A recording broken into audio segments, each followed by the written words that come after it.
नमस्ते दोस्तों। Consult invest grow channel में आपका स्वागत। आज हम बात करेंगे भारत के इन्वेस्टमेंट कल्चर की। चलिए शुरू करते हैं एक ऐसी कहानी से जो हर इंडियन फैमिली में सुनने को मिलता है। एक शाम की बात थी। एक बुजुर्ग पिता अपने बच्चों और पोते पोतियों के साथ डिनर टेबल पर बैठे थे। उन्होंने अपने बचपन का इन्वेस्टमेंट का तजुर्बा शेयर करना शुरू किया। बेटा, हमारे ज़माने में फिक्स्ड डिपॉजिट यानी एफडी सबसे भरोसेमंद इन्वेस्टमेंट होता था। 1980 में एफडी पर 12 से 14% सालाना ब्याज मिलता था। हम अपनी मेहनत की कमाई एफडी में लगाते थे ताकि हमारे बच्चों का भविष्य सुरक्षित रहे। पर समय बदल गया है। एफडी आज भी ज़रूरी है, लेकिन अब और भी रास्ते खुल गए हैं। Mutual funds, share market, debt instruments, ये सब बेहतर रिटर्न्स दे सकते हैं। इसके बाद दादाजी सावधान करते हैं, लेकिन शेयर मार्केट में उतार चढ़ाव होता है। इसीलिए मैं मानता हूं कि एफडी को पोर्टफोलियो के अंदर बनाना चाहिए। सुरक्षा भी और विकास भी दोनों ज़रूरी हैं। परिवार उनकी बात ध्यान से सुन रहा था और उन्हें एहसास हुआ कि उनके बुजुर्गों की समझदारी, नए मौक़ों के प्रति खुले दिमाग रखना, ये एक साथ मिलकर उनकी आर्थिक यात्रा का मार्गदर्शक बन जाएगी। उस शाम की बातचीत पीढ़ियों तक गूंजती रहेगी, जो इस बात का प्रमाण है कि समय के साथ बदलाव को अपनाते हुए भी स्थिरता और सुरक्षा के महत्व को ना भूलते हुए बुद्धिमानी से निवेश करना कितना ज़रूरी है। इस कहानी को सुनने के बाद हम बात करते हैं कि इस कहानी से हमको क्या सीखने को मिला। दोस्तों, आज़ादी के बाद से लेकर आज तक भारत की इन्वेस्टमेंट जर्नी बहुत ही दिलचस्प रहा है। आइए देखते हैं कैसे बदला हमारा इन्वेस्टमेंट का सफ़र।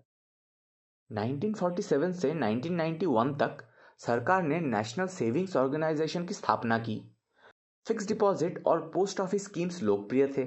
लोग ज़्यादातर गवर्नमेंट स्कीम्स पर विश्वास करते थे। 1991 में आई बड़ी क्रांति। डॉक्टर मनमोहन सिंह ने नई इकोनॉमिक पॉलिसी लागू की।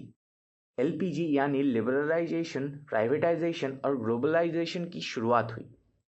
शेयर मार्केट में आई नई अवसर, म्यूचुअल फंड्स की शुरुआत हुई, फॉरेन इन्वेस्टमेंट का दरवाज़ा खुला। लेकिन दोस्तों, हर कहानी में उतार चढ़ाव आते हैं।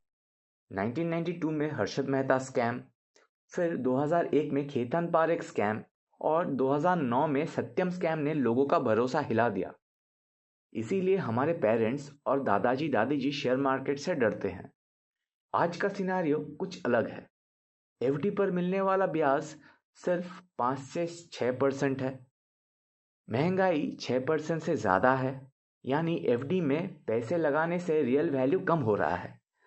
पर पुरानी सोच अभी भी है कि शेयर मार्केट जुआ है।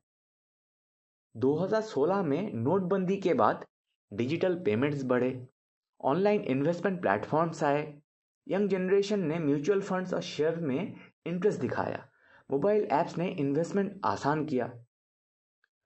कोविड-19 के बाद इन्वेस्टमेंट का कल्चर और बदल गया। वर्क फ्रॉम होम ने ऑनलाइन ट्रेडिंग को बढ़ावा दिया। ई कॉमर्स कंपनीज में इन्वेस्टमेंट बढ़ा। हेल्थ केयर और टेक्नोलॉजी सेक्टर में नए अवसर आए। डिजिटल इंडिया का तरफ कदम बढ़े। दोस्तों, आज का सच ये है कि सिर्फ एफडी पर निर्भर रहना ठीक नहीं। इन्वेस्टमेंट को डाइवर्सिफाई करना ज़रूरी है। म्यूचुअल फंड, शेयर्स और बॉन्ड्स का मिक्स होना चाहिए। पर हाँ, रिसर्च करके ही इन्वेस्टमेंट करें। अंत में यही कहेंगे कि पुरानी और नई सोच का संतुलन ज़रूरी था। एफडी सुरक्षा देती है, पर ग्रोथ के लिए डाइवर्सिफिकेशन भी ज़रूरी है। अपने पेरेंट्स की बात सुनिए, पर साथ ही नए इन्वेस्टमेंट ऑप्शंस के बारे में भी जानिए। उम्मीद है दोस्तों, आज की ये वीडियो आपको पसंद आया होगा। इन्वेस्टमेंट के बारे में ऐसे इन्फॉर्मेटिव वीडियोस देखने के लिए हमारे चैनल्स को सब्सक्राइब करें।